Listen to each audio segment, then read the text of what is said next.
Thanks for listening to this episode of Vietnam Podcast. It's me, your host, Neil Mackay.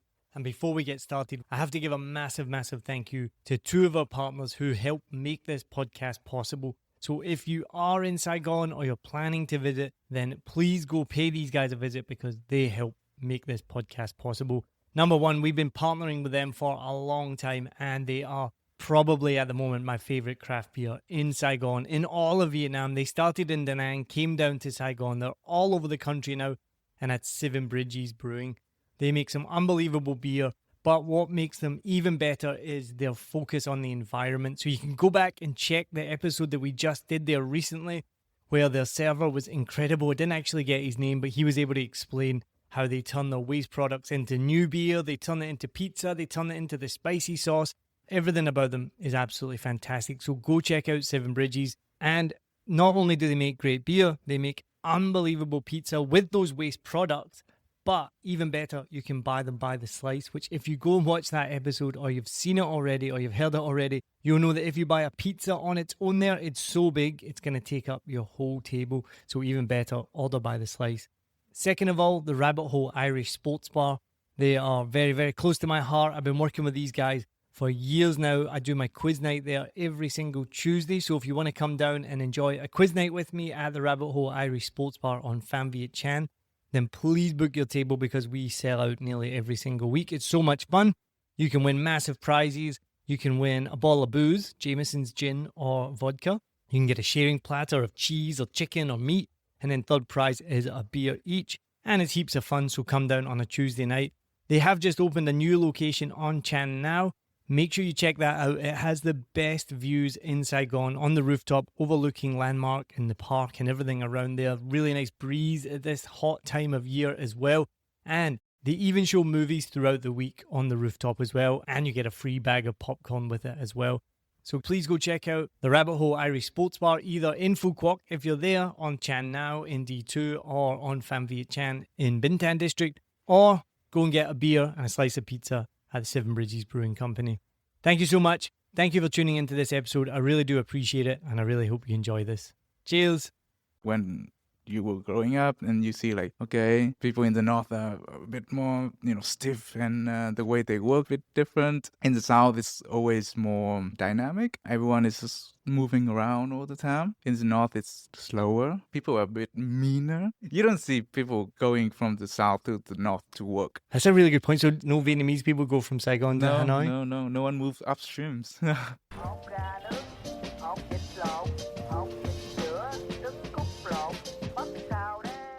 Welcome to a Vietnam podcast with me, your host, Neil Mackay. I started this podcast back in 2019 because I wanted to get to know people in Saigon, and now I've gotten to know people from all over Vietnam, all over the world, and all with the connection of connected to Vietnam and sharing their story. I've been here nearly 10 years now. First came in 2015, fell in love with Vietnam. I was just talking to somebody today about how it's really hard to describe what exactly it is that you fall in love with about Vietnam, whether it's the food, the people, the weather, the energy. It's just everything. And so first came 2015, came back in 2016 for just 6 weeks and have basically never left. So I'm really excited for today's guest. Another episode of a Vietnam podcast is always exciting. My guest today I met at a networking event a while ago. We've done some work together for a Vietnam podcast. He's an amazing designer.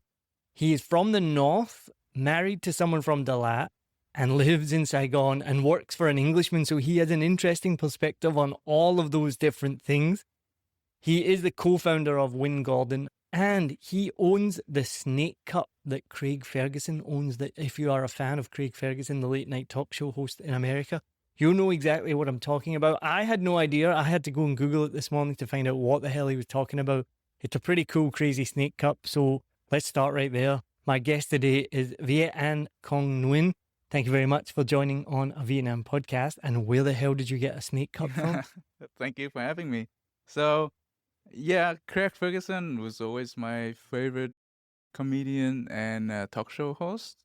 And I've always wanted to have the cup that he had on the show. And that was my wife's gift to me my birthday last month. Wow. So, yeah. So that's where I got it from. So do you watch the show holding the cup and drinking it? Well, yeah, I mean, I've seen most of the things on the show, so well, he has a podcast as well now, so I do Who listen doesn't? to All white guys have a podcast. It's like him. I think every white guy, like at a certain age, it's just like you have to have a podcast. And if you have a beard, then you doubly have to have a podcast as well. Yeah. I mean, too tired to actually go to work, and then just in your garage have a mic and then just talk about random stuff. Exactly right. But it's good to have, he has a big fan base, and people listen to him. So that's where the And he's from Glasgow as well, same as me, right? I think so. Yeah. Can you understand him? Yeah, reasonably well, because, well, yeah, I mean, I grew up with the internet, right? So when the internet came to Vietnam, and sort of when YouTube started, when YouTube's really, a big thing, 2011, 2012, that's when I watched a lot of YouTube videos. And then I listened to, all kind of people, like American, British, and Scottish. So get used to it.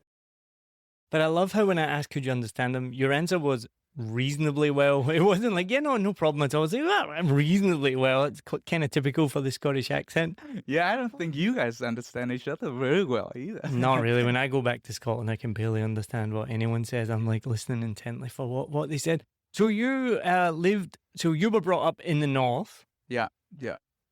I was going to say, you mentioned like before the internet, but I'm old enough, like I was born in Scotland, but I know what it was like to be born without the internet. But I do meet a lot of people that have learned English by exactly what you just said, like watching YouTube videos, which blows my mind because I can barely count to 10 in Vietnamese, and I've been here for 10 years. I've always been terrible with languages. Like I studied French in high school for years. I honestly can't remember anything apart from like je voudrais glace, which s'il vous plaît, which is one ice cream, please. Yeah. So I'm just terrible at languages. So I don't understand how anyone can learn a language just through the osmosis of watching a YouTube video. Is that how you learned English? Sort of, yeah, because you have the privilege of having content and stuff in English, so you understand most of the thing anyway. So you don't have a need for to learn a new language, right? So, but as a Vietnamese, there's not a lot of things, not a lot of interesting things for our sort of age at that time, except for overseas stuff, like foreign stuff. Then it's always in English, so you have to sort of learn to learn English to understand them, and to sort of all the entertainment things, movies, music, are all in English. So you sort of have to learn it to enjoy it. Yeah. Well, when I go to the movies, in Vietnam, I've been here for so long. I don't know if you know this or you're aware of this, so correct me if I'm wrong, or if you do know this, but when we first came to Vietnam, it was kind of challenging to go to the movies because Vietnamese people would talk through the movie. They would be very loud, talk to each other, take phone calls sometimes, and you would see it in the expat groups. Expats would get frustrated going to the movies because these kind of things happened. And I saw it a little bit as well, and it was frustrating. And it's interesting I'm bringing it up now because I'm actually going to the movies tonight. But now, over the last few years, I didn't realize this till recently. Like, I just never see that happen anymore. I think it's culturally changed, and maybe Vietnamese people have begun to learn that you don't go to the movies and have a conversation. But what I did learn, though, which again is kind of not being cognizant, I guess, of people going to watch a movie in English, is often that people were talking because they were not understanding what was being said. Because we were going to see an English language movie, we just watch it, but there's Vietnamese subtitles. And we didn't find out till many years later that actually a lot of those conversations was because somebody didn't understand it. Maybe the Vietnamese subtitles were too quick or whatnot. So then they were kind of explaining to each other. Right. Yeah, probably. Yeah, probably true. And also, I think that's a bit of a cultural thing as well. We grew up, watching movies and TV at home with parents and with, family. So you actually do discuss it and talk about it. So we never actually learn. We didn't have theater, right? Proper theater, right? That's where probably you got it from then to movie theater, that you don't talk in those shows, but we just sort of watch it at home, and then just like now with a bigger screen. So you just keep talking to people that, just, your friends and your family, just discuss it a bit. I think it's a bit like a cultural thing. Yeah, and it's just interesting. As expats, we come over here and you maybe wouldn't have seen this, especially 10 years ago, the expat groups in Saigon. I don't know about Hanoi, but in Saigon were quite toxic. And the problem is people like to complain, and they like to complain online. It's kind of the first, like, where they're going to run to. And what would happen, you could see it. I think I probably did it once or twice as well. Something here in a different country, a different culture frustrates you because it's different to what you're used to. So going to the movies is just one example of many. Driving would be one of the biggest ones. Now I'm pretty zen when I'm driving, but in the beginning it's like, what the hell is going on? So movies was one of them. So a lot of expats would run to these expat groups, have a rant, say, this is terrible. Why are the locals doing this? And then you get the counter reaction. So I don't know how much you're aware of this kind of expat culture. For the longest time, and again, this has died down a lot, for the longest time, any comment on the expat group, within 5 or 10 responses, there would always be somebody that said, well, if you don't like it, go back to your own country. You've heard this? Yeah. And around the world, it's so racist. It's just like, I'm allowed to have an opinion in a different country. Sometimes maybe the opinion isn't valid. Maybe you need to be more culturally aware. I would definitely be guilty of probably getting angry at things, not realizing that it's a cultural difference. They've not been to the movies, whatnot. Then the longer you be here, the longer you live here, you realize that not to go online and have a rant. And then you see other people coming here, they've not been that long, having a rant. And I remember you literally just waiting for somebody to say it. It was just like a game, almost like who's going to be the first person to say it. If you don't like it, go back to your own country. Yeah. I've noticed that that's kind of stopped though lately. Yeah. I mean, a couple of years ago, there was some report online. I mean, some organization did it, and they ranked Vietnam as one of the most toxic sort of people online. Yeah, because everything, because we are online so much. So every time something happens, and everyone just flock into that, to destroy someone's lives almost, it happens a lot. And so that's why I think now people just sharing less, lock their profiles, don't let people know about you too much. Probably a good thing anyways. And the thing is, it is the same in every country. I remember just recently I was talking to my sister about this, and she lives in Australia. She's an immigrant. She's moved to Australia. So she's obviously from Scotland, lives in Australia. She said it's the exact same thing. There's the same Facebook groups there, expat groups in Australia for people who've moved there, post similar things about the Australian community. So it's not just a race or a colour thing, because there's still white people that speak English, but they'll complain about the way things are done there. And sure enough, somebody will comment within a certain amount of time, if you don't like it, go home. Yeah. I mean, but also it shows, how things are now. Like everything has to be sort of right or wrong. So no one is taking the middle ground anymore. So no one is considering like, oh, maybe this guy's complaint is a good thing that we should fix, or this guy who comes in to a new country probably haven't learned the culture very much, so he probably needs to calm down a bit. The people who react to him need to calm down a bit. Just find a middle ground. It's just so true. Yeah, the fence is gone now, I think. And it's weird. I mean, I feel like I'm just thinking in my head, like I started this podcast in 2019. It's now 2025, and just how that change has happened in 6 years. I'm still doing this podcast, still talking to people, but the conversations have changed, because that has really, really changed. It never used to be so black and white, like politics. For me, I was talking about this recently with Adri. For me, the peak of politics was when John McCain was confronted with someone at a rally. I don't know if you remember this. John McCain was against Obama for president. Someone called Obama a Muslim. And John McCain stopped her and said, no, he's not a Muslim. He's a good Christian man. We just have a difference of opinion on politics. He shot her down, went on with his rally. And it's like, that's where politics was at its peak, right? You can be like, we just have a difference of opinion. He's a good person. It's fine.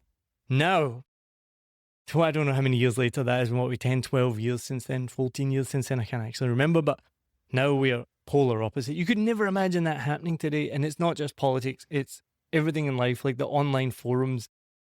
I don't understand where everyone now has this need to be like, I am right. Why can nobody just say, I don't know? Yeah, and there's no considerations of other people's opinions or feelings anymore. Yeah. Yeah, I think we need to just sort of like defend our fence, like, right in the middle. Where is it? Stop being, too polarized.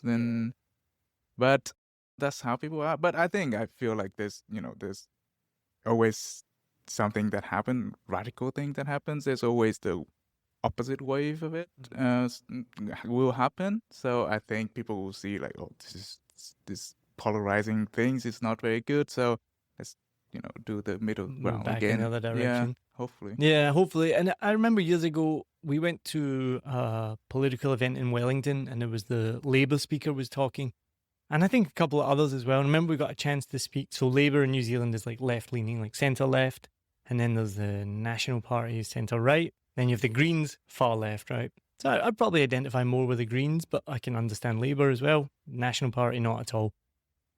And I remember talking to the Labour leader, not Labour leader, Labour member of Parliament afterwards, and I said, well, why do the Greens make these promises, but then you don't make as strong promises? And what she said was, it's because we might govern and they won't. And in New Zealand is a bit different because it's not first past the post, it's kind of mixed. They can govern a little bit, but at the end of the day, she's like, Labour have a stronger chance of making the government. So we can't make these extreme promises. They can make them knowing that they'll never have to really do them, but we need them. And this is what I loved is we need the extremes on both ends, because what they do is they pull those centre-left parties and those centre-right parties away from the middle a little bit. And if we didn't have those extreme viewpoints, then it would become very narrow. Right. So I think maybe I'm trying to tie that into what you're saying, is hopefully we'll be cyclical because we've gone really narrow in our viewpoints. So hopefully people will start to pull them out a bit, but I'm not too sure. But what I wanted to ask was, what is the Vietnamese viewpoint of foreigners? Is that, because you mentioned about the online thing, is that polarizing? Do people have very specific views of foreigners? Because I think that's something that does come up in expat groups. Sometimes negative, sometimes positive, comes up in real life as well. And for someone who we're going to talk about your experiences throughout the country, because you're not Saigonese, you're from Hanoi and your wife is from Dalat. So that gives you a lot of different perspectives. So from all those different perspectives, where do foreigners fit in? Well, I think it has changed a little bit as well, because back then, I don't know, 15 years ago, there was not a lot of foreigners working in Vietnam. So the people who work in Vietnam were the one that, really high ranking in their position, management, that sort of position. And they were brought into the country to help, building companies in the country in general. But now there's a lot more job opportunities that needs more foreigners. So all kind of foreigners will come in. And so I think the perspective of Vietnamese towards foreigners have changed in that, way more respect to a bit more like, oh, okay, there are many different kind of people as well. So there's always a joke like, oh, he's, teachers in Vietnam is English teachers in Vietnam is never really sort of well looked on, right? So, which is sometimes true, but there are a lot of something or a certain type of people. Then you would see a lot more personalities and different ways people behave, But I'm sure like majority of foreigners, teachers even are nice, but the bad ones stand out, Well, that actually leads me to what I was going to talk about and ask about next, because that is the problem, right? So you have more and more foreign teachers coming. And I also wanted to add as well, because I had this conversation today with somebody in America. So when we say the word foreign or foreigner, do you realize that has a negative connotation in the West? in the UK in America. Yeah, so if I was in the UK and I was to call someone a foreigner, it would almost be derogatory. Yeah, like almost like racist. Well, I mean, because normally you wouldn't call someone white-skinned a foreigner. Mostly you'd refer to a foreigner as somebody from a country with dark skin, right? And I was talking to this person today in America, and I mentioned a foreigner. And I was like, oh, by the way, I'm not using that in a derogatory sense, because here in Vietnam, Vietnamese call foreigners foreigners, right? Like if you're not from here, you're just a foreigner. And I love it because it's just the true meaning of the word. There's no, I know that, I don't think there is anyway, right? There's no derogatory meaning to it. It just means you're from another country. So if you're listening to this and you hear us talk about a foreigner, we're talking about it in the Vietnamese sense with no negative connotation like the other countries. So to go back, this is why I asked you this question, right? Because I've seen some things online as well from foreigners, not just Vietnamese, that there is a stereotype of some, and let's say mostly English teachers, unfortunately, because this is the other problem. There's a little bit of a low barrier to entry to teaching English. Not all schools. Some have a higher barrier to entry. Some have really low. Yeah. I mean, I heard stories when I first came here of any backpacker walking down the street in Vietnam could get a job as an English teacher. And then it happened to me. So I'd actually just finished or was finishing my CELTA course, which is basically like the gold standard of English teaching. It's the best, as far as I know, I'm pretty sure. It's the best teaching qualification you can get. Just so happened to be walking down Boy Viet. The only reason we're walking down Boy Viet is because where we were learning to teach English was at the end of that street. Sure enough, middle-aged white guy walked by me and went, hey, do you want to earn $20 an hour teaching? Something, I can't remember exact money, it was so long ago now, but and I was kind of like, it did pique my interest because I had just qualified as a teacher, but I was like, no, I'm okay. So I think that did happen. I don't know if it still does. Maybe it does, but I think that helps with that negative perception of any white person can be an English teacher. The English teaching standards can be quite low. There's an influx of these foreigners. I mean, I saw a homeless white guy just last week. Doesn't happen very often at all, but there is this. So that's why I want to get your take on this from a Vietnamese perspective. Do they see the extreme versions? They're alcoholics, mental health issues. There is a thing that we never really talk about with they might be sex offenders. That definitely happens as well. It happens in every country. Some people come to Vietnam to escape or to do illegal things as well.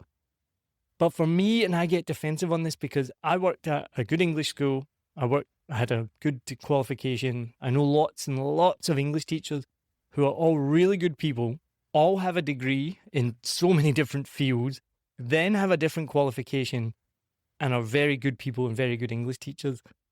But then there's this perception of these freeloading foreigners that are coming over. And I see that probably more from the expat perspective. So to go back to my question, what's the perspective of foreigners and English teachers from the Vietnamese perspective? Hey, thanks for listening to this episode of a Vietnam podcast. I'm just interrupting quickly to tell you something exciting that I'm doing on my other podcast, Smarter Podcasting. Now, you may or may not know that since I started this podcast, a Vietnam podcast in 2019, I went on to found 7 Million Bikes podcast, and using all the skills and the tips and the tricks that I learned making this podcast and then others, my team and I actually help make podcasts worldwide. We work with over 60 podcasts, help with thousands of episodes, millions of downloads, help podcasts get to the top of the charts. So what I'm doing right now on Smarter Podcasting is I'm launching 2 offers right now. Now, they might not be for you. You're probably not listening to a Vietnam podcast because you want to make a podcast, but I assume you're listening to it because you love them and maybe you want to make your own as well. So I have 2 special offers that I'm doing right now for just 2 people. The first one is the Podcast Launch Lab, and that's how you can get your podcast started in just 14 days. So the first one is the Podcast Launch Lab, and within 14 days, we can get you and your podcast started. We'll start off on day 1 with a deep dive strategy session with me. You'll get unlimited messaging support throughout this time as well. We'll do a momentum check-in call after 8 days, and then on day 14, we're going to prep your podcast and launch it. During this time, you will get a podcast planning checklist, an episode format template, a content calendar template, a growth tracking sheet, and a submission guide to make sure that you're on Apple and Spotify and all of those places as well. And to top it all off, after 90 days, you're going to get a follow-up call with me to see how it's going, making sure that all your systems are still working and where you should go next. So in just 14 days, you're going to walk away with 2 hours with me. You're going to have a clear, focused podcast concept that you're proud of. You're going to have all your gear sorted so you're not wasting time Googling or buying things that don't work. You'll have your show format, your intro, your outro, and all your trailers ready to go. You should have your first 3 episodes in progress or recorded and a plan to launch on all platforms so that you can launch with confidence. So if you are interested in this, just go to my website, 7millionbikes.com/podcast-launch-lab. If you can't remember that, you can get it in the show notes. The second offer is for those of you who may be listening to this that already have a podcast, and that's called the Podcast Makeover. In 14 days, we're going to give your existing podcast a makeover to make it sound amazing. So day 1's going to start with a kickoff call with me, just 30 minutes. So we'll discuss your goals, your pain points, your workflow, and your tech setup. We'll do a quick pulse check, see how everything's going and how your overall podcast presents itself. Then I'm going to do an audit of your existing podcast. And on day 4, I'm going to give you the feedback from that audit. Meaning then on day 7, I'm going to follow up with you to see if you've started to make these changes and make sure you refine them before you publish your next episode. Then on day 14, we're going to do a final evaluation. So we'll review your latest episode, see what's improved, and lock in what to keep doing and maybe what to stop. And we'll not just finish there.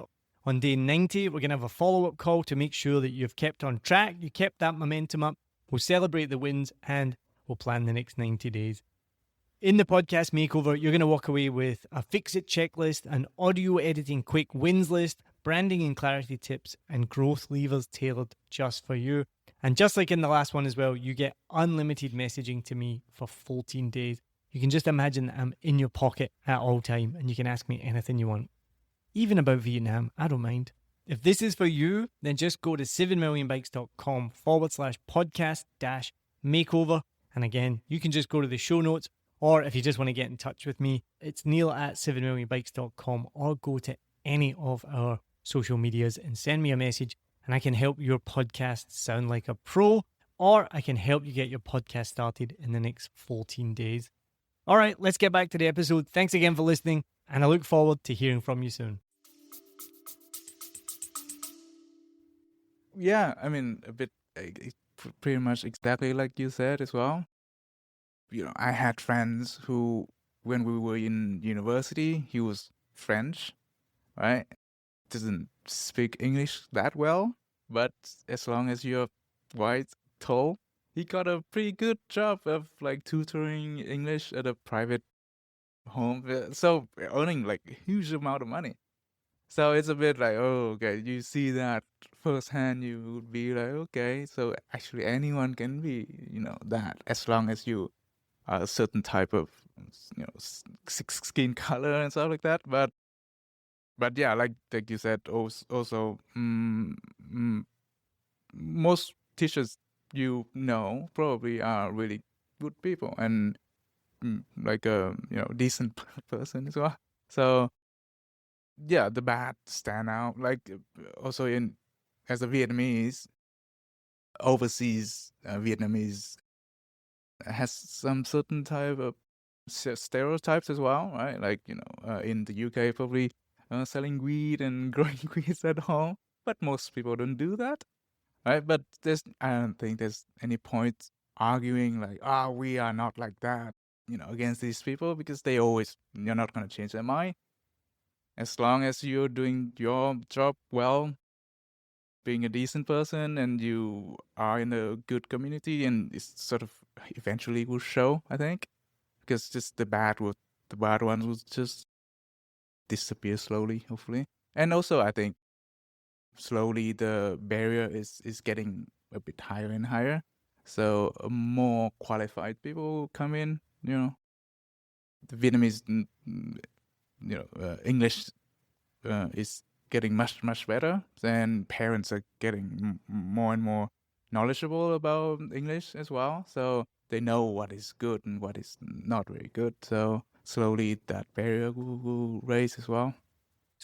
I talk about stereotypes a lot because I do think it's an important thing to talk about. And there's a few different stereotypes of foreigners. So one is that they're all wealthy. We've heard, this was 10 years ago, but we've heard that, I don't know if you ever heard of the phrase bag a foreigner. Free back. No, not free bag. I don't know what that could be bad. Just bag a foreigner. So catch a foreigner. So one of our friends started dating a Vietnamese girl. They're now married, have children. Beautiful. But when they first started dating, it was another expat said to him, oh, be careful. She's just trying to bag a foreigner. And apparently it was a thing that some Vietnamese girls just want to attach to a foreigner because they're all rich. And then you have a lot of these English teachers, not just English teachers, a lot of people come over. They're not rich. I'm not rich. I didn't come over here rich and I'm still not rich, but they have that certain stereotype, right? But then there are those expats that you talked about that come over to run companies. Like I meet them, I go to networking events, I go to lunches, breakfast. You meet these people who are the CEO of some massive international company and probably make 7-figure incomes. Yeah. And they're massively wealthy. Yeah. And often have a Vietnamese wife. But that's maybe, so yeah, what do Vietnamese people, what's the chatter online? Are they negative? Like, oh, these people come over, they take our jobs, they take our money, go back to their own country? Or is it everything in between? Not yet. Not yet. Yeah. I think eventually somehow we will get to that point of people saying like, you're stealing jobs, But right now, we do need a lot of foreigners coming in and a lot more experienced people in a very, developed countries coming over to help us. So that's not happening yet, I think. Yeah. So, but typically people say that to, foreigners coming in who would steal the low-income jobs, right? Like in America and, other countries. And the people who complain about it are actually people who sort of in a lower income background as well. So that they say that to, management position people or even English teachers. It's a really interesting point because, yeah, exactly what you just said. People overseas and often get incited by politicians are railing against people stealing their low-income jobs. And let's be honest, Vietnam, low-income jobs pay about $1, $2 an hour. There's no foreigners coming over here stealing those jobs because they could do them back home and make 7 times as much, even in a low-income job. So that's a really interesting point. The other stereotype I wanted to ask about, because we've just had Reunification Day, which is obviously a massive celebration, and whether it's in full celebration or not, massive celebration of the reunification of North and South. Now, we've talked about this on the podcast before. Continuing on the theme we're talking about, what's the stereotype or the stereotypical view of Americans in Vietnam? Oh, I think we love American. Why? That's what I mean, I know that's the answer. I don't know if I know the answer why. It's interesting, isn't it? Like a huge, massive war went on, and then in a couple of decades, everything is sort of fine. I don't know why we behave that way, but I think there's a saying, I think in English as well, like forgive but don't forget, right? So you do learn about what happened, but in general, I think Vietnamese people are pretty peaceful people. We don't want to fight. We don't want to start wars. Some people do, but most people don't. And that's why we sort of forgive, because we know that, none of these people did what, their grandparents or even not their grandparents who didn't choose to go to Vietnam. No, and kill most of them are people. forced to come here. Yeah. So I think people understand that, and sort of moving forward is, America is the biggest economy in the world. We have to work with them. We do, partnership with them. We sell them stuff all the time. So It's all about money, right? Like they got the money and we want it. yeah. It helps you forgive way easier. Yeah, and you look forward to the future, not to the past too much. But yeah, going back to the celebration, I think it's they did a really good celebration. Yeah, I yeah. think. Like a lot of people will love the country more, I think. It feels like that. It feels like it's sort of making people really patriotic with that show of power, of economics growth, how far we've come in 50 years. And people really, I think, enjoyed the celebration and also looking forward to the future as well. It was incredible. I mean, I was there, so go back. You can check out a couple of my videos. I did a video of the parade, of the practice parade, of the reunification day. We got up at 4:30 in the morning, and it was just nuts. The streets were just packed with people. I haven't read. We estimated there were 3 million people on the streets, but that was just a guess. Oh, Did you read anything about how many people were on the street? I've seen videos from above. I mean, I honestly think 3 million is a decent estimate. I could be totally wrong, but it was just incredible. So go back on our YouTube channel, find those videos. And the people's excitement was incredible. So one of the top comments I got on my video was people were going crazy and getting excited about the traffic police, about the CSGT. Yeah. And I commented, which I didn't even realize made it onto the video, but I commented kind of quietly to Lewis. I went, people normally say "Dol Ma" when they see the CSGT, and then on the reunification week, people were celebrating and running up and getting pictures with them, and I was like, "What is going on? This is just crazy!" And then as soon as the police, they were celebrating the police, but as soon as the police started telling them what to do and where to go and to move, that excitement for the police died pretty quickly. Yeah. Well, my wife and I joke about, like, because they block all the roads, right? It was huge pain to go anywhere. And we were joking like, oh, you should, if you see these police guys who were actually doing the job, like directing the traffic, you should go up to them and say thank you, because they are the ugly ones. Because they couldn't get into the parades because, you have to be really tall, really good looking. Yeah, that's probably true, right? Because the girls were going crazy. It was like a rock concert. The girls were going nuts, running up, getting pictures. But I'll tell you something funny that happened. So on the way home from the reunification parade, the jets and everything on the 30th, so we were up I think we woke up at 3:30 in the morning. We were in District 1 by 4:30 and home by like 9:30 or 10 or something like that. Traffic was obviously crazy, like way crazier than normal. I know traffic's crazy here, but like traffic was crazy. And we got stuck at a light just near here going onto the Mai Chi To highway. And it was being controlled by the policemen, by the Pikachus, by the CSGT. And so it wasn't like automatic, you could see them turning it on and off. And it was boiling hot. Like, it's really hot this time of year. We're in the sun, no shade. And they just weren't changing it, and we could just see the traffic keep going, and everyone was starting to get frustrated. You could tell people were laughing because everyone's in a good mood, but people were getting annoyed.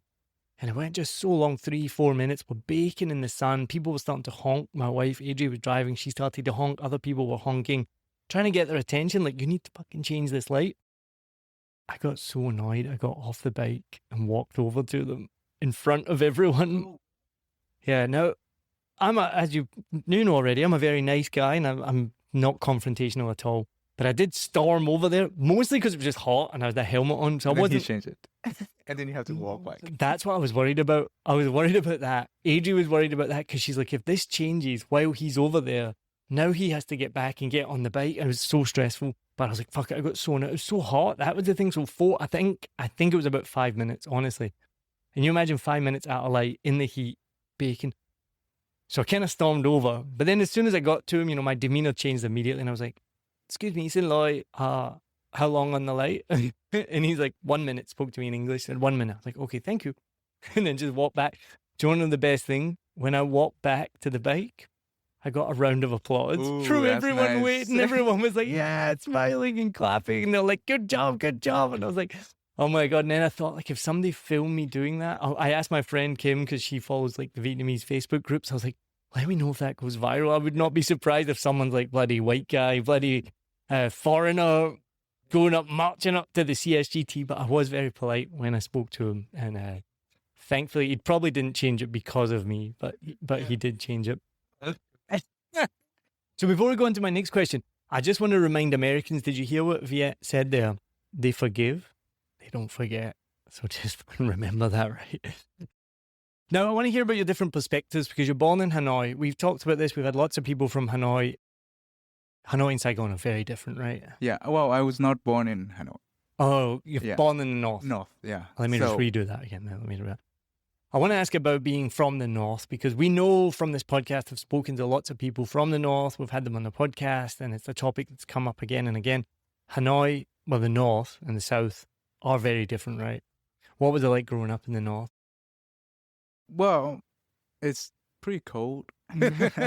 And hot as well, though, right? And hot, yeah. It's got both. So I was born in a small town, Sapa, right? Mm-hmm. Oh, wow, you're really north then? So, yeah, like half an hour from Sapa. Wow. And it was tiny town. Everyone knew each other. And I spent my elementary school there. And then in my secondary, I went to the city, which is about an hour from the town. And that's my secondary. And then my high school was in Hanoi. So I'd sort of move around at every stage. And growing up there, I think it's not too different from, growing up anywhere in Vietnam.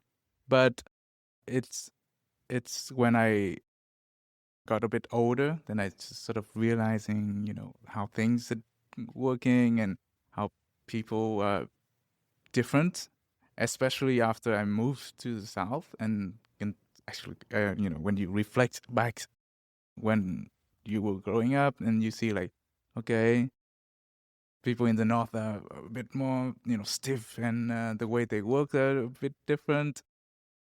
In the South, it's always more sort of dynamic. Everyone is just moving around all the time. In the North, it's slower. People are a bit meaner. You don't see people going from the South to the North to work ever, like hardly. That's a good point. Yeah. And I know a couple of expats who've done the move because they've got a job up there. And every time it happens, you're like, oh, what are they doing? Why are they going to Hanoi? That's a really good point. So nobody really moved from, no Vietnamese people go from Saigon to Hanoi? No one moves upstreams. Yeah, because the way people work there is very different. Like, everyone knows someone, and then that sort of, it's very political way of working, sort of relationship kind of working, not like how good you are sometimes. It's always how well you know people and how much money you have. There's a phrase called it's not who you know, it's not what you know, it's who you know. Yeah, pretty much. Yeah. But where were you were brought up then very rural. Yeah. So you mentioned the weather then. So now I realize you said that you were near Sapa and I've been there and it's mountainous and it's cold. So were you brought up, like, what was your housing situation like? I know I was brought up in Glasgow and it got really cold, but we had central heating and warm houses and things like this. Yeah. Houses, it's not very warm. No. Even though we were like sort of like a bit wealthier than many people, we have proper houses, but it's always the way we build houses here is always concrete and really tile. Yeah, it's very cold. Vietnamese people love to have the door open as well. I've noticed that. Like, I've driven by houses where I'm like freezing and like all the windows and doors are open. You're like, what are you doing? It's freezing. Yeah. Was that similar? Yeah. There's no how do you call it? Like the layers in the wall. Oh, insulation. Yeah, there's none of that. No. It's just bricks. And then but that's not too dissimilar to like places we lived in New Zealand. New Zealand gets freezing. They have no insulation, no double glazing.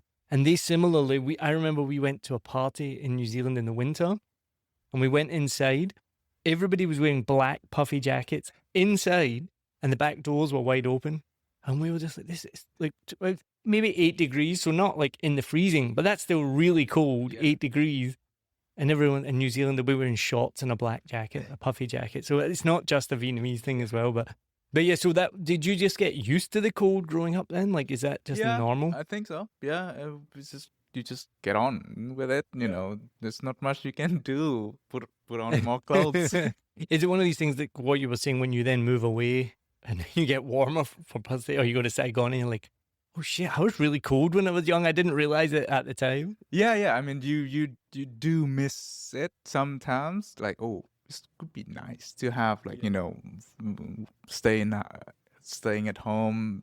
It's cold outside, so it's sort of Especially when it's so hot right now. It's yeah, just like, yeah. So you do miss it sometimes, but I don't. Whenever I come back, I just, oh, it's just not enough, and enough of this. I need my, sun.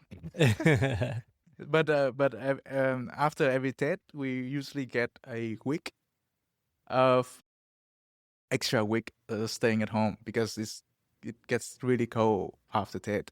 So if it's under 3 degrees Celsius, then we can stay at home. That's like a rule. Yeah. So normally we have an extra week. You're like, please stay cold, so I can get. It's interesting. So everybody goes home for Tet, right, in Vietnam. We were talking about this just on the weekend. So our good friend Kim, who's been on the podcast before and regularly in the videos, she's one of those rare people. She's Saigonese, family's from Saigon. She has no hometown to go to. So when there's Tet or any major holiday, like we just had a holiday weekend, everyone goes home. Her home is here. And for most people in Saigon, nearly everybody has a hometown. So for you, your hometown miles away. Did you go back for Tet? Because I do. There's like Hanoi and then Sapa. We've been to Sapa and it's like a train ride.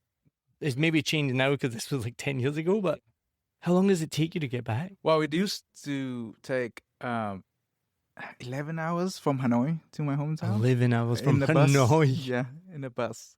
That is really far. Yeah. Well, it's not far. It's just the road was really Well, there's no highway as well, right? It's quite like no. curvy and mountainous. Yeah. And... So now they built a highway. Right. So it usually takes 6 hours. Still a long time. Yeah. So usually I fly from Saigon to Hanoi. It takes 3 hours with the airport and everything.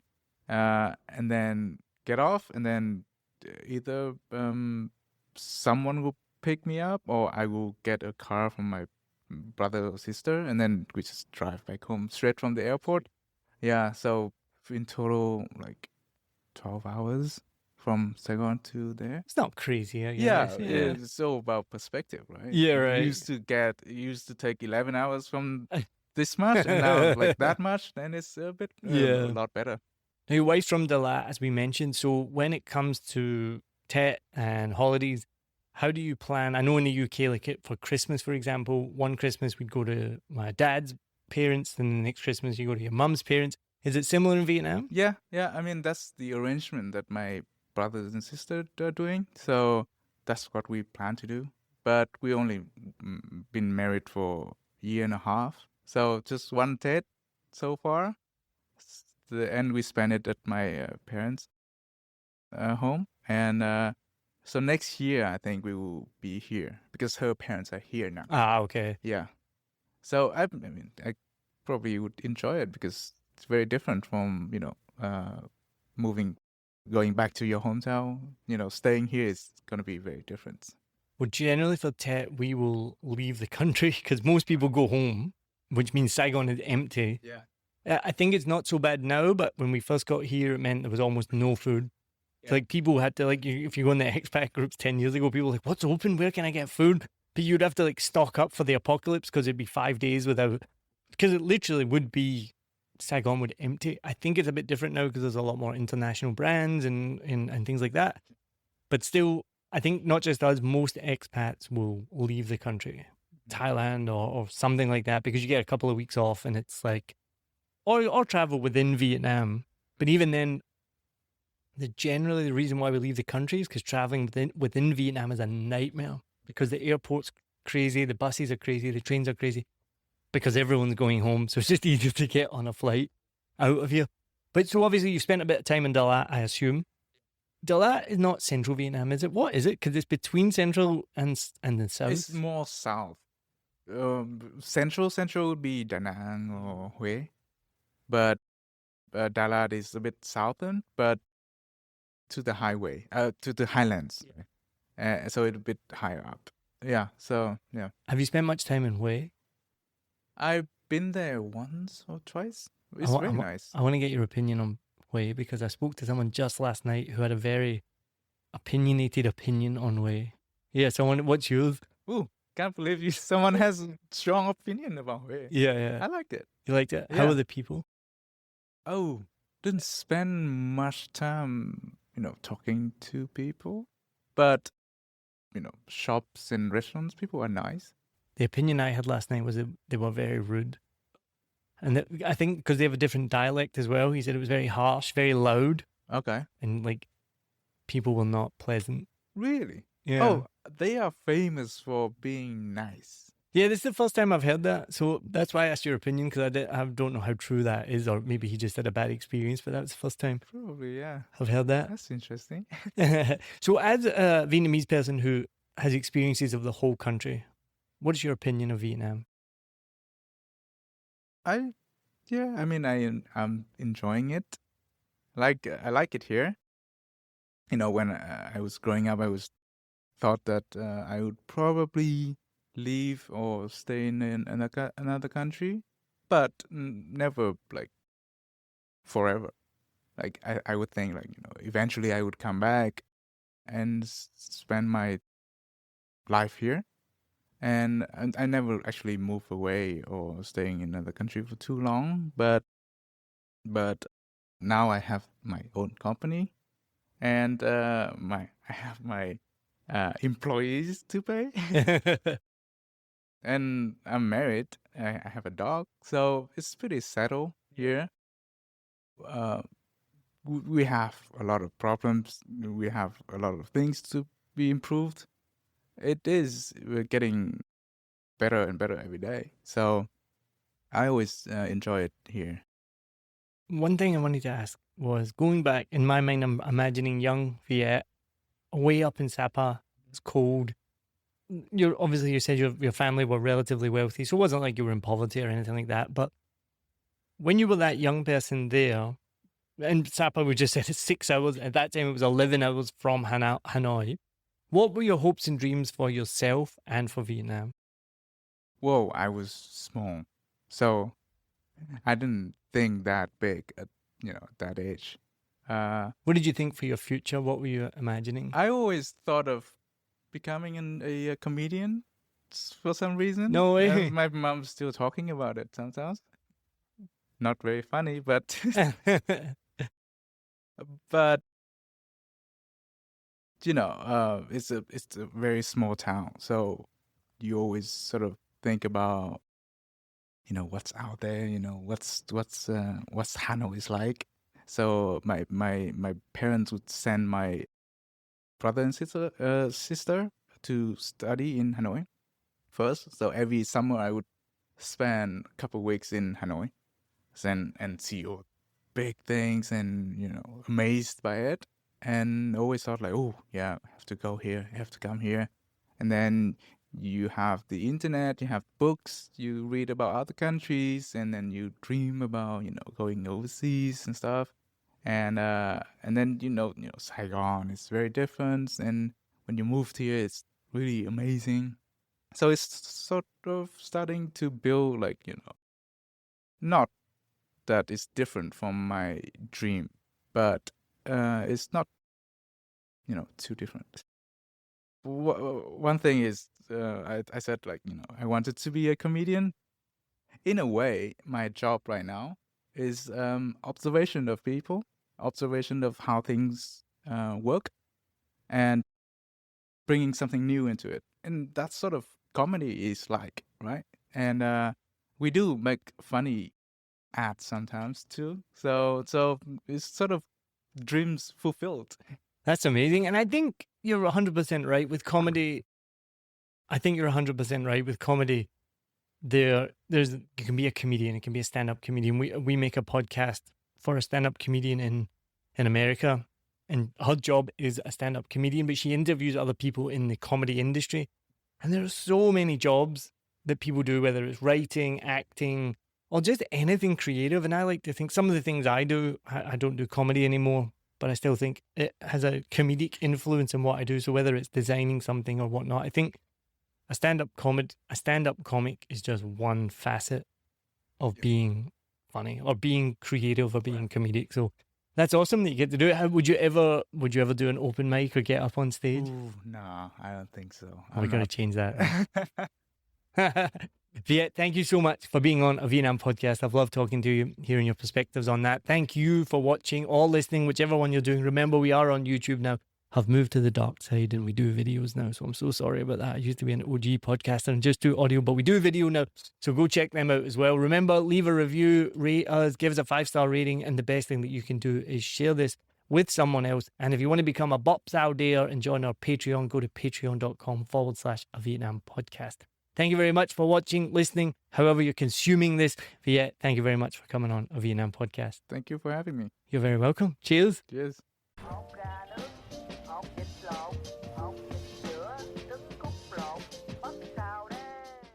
I've been podcasting for years, and the number one tool that helped me become an award-winning podcast producer is the script.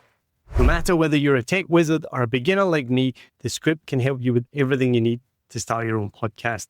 If you want to start your own podcast today, download the script. The link is in the show notes. It's my number one recommendation to help you create a podcast easily, smoothly, and it has heaps of AI features that make your podcasting even better. So check it out. Let me know what you think. Let's get back to the episode.